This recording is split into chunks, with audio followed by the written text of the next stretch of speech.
2. The Presence of God. The physical presence of the infinite is the reality of the material universe. The mind presence of deity must be determined by the depth of individual intellectual experience and by the evolutionary personality level. The spiritual presence of divinity must of necessity be differential in the universe.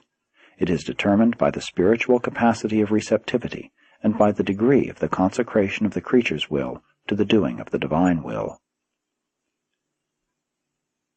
God lives in every one of his spirit-born sons. The paradise sons always have access to the presence of God, the right hand of the Father, and all of his creature personalities have access to the bosom of the Father.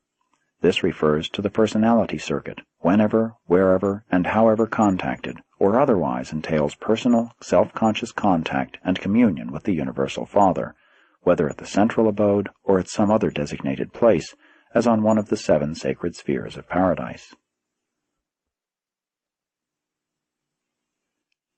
The divine presence cannot, however, be discovered anywhere in nature or even in the lives of God-knowing mortals so fully and so certainly as in your attempted communion with the indwelling mystery monitor, the paradise thought adjuster.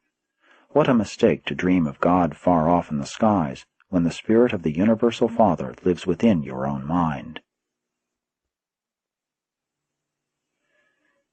It is because of this God fragment that indwells you that you can hope, as you progress in harmonizing with the adjuster's spiritual leadings, more fully to discern the presence and transforming power of those other spiritual influences that surround you and impinge upon you, but do not function as an integral part of you.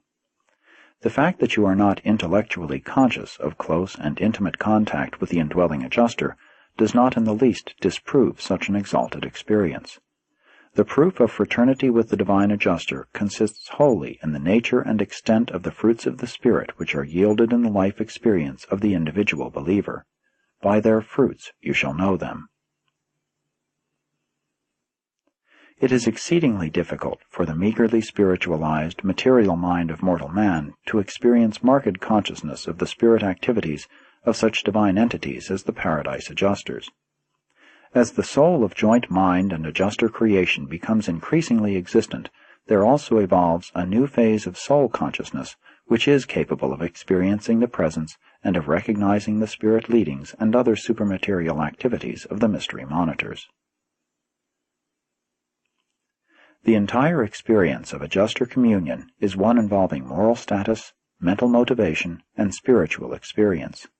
The self-realization of such an achievement is mainly, though not exclusively, limited to the realms of soul consciousness, but the proofs are forthcoming and abundant in the manifestation of the fruits of the Spirit in the lives of all such inner spirit contactors.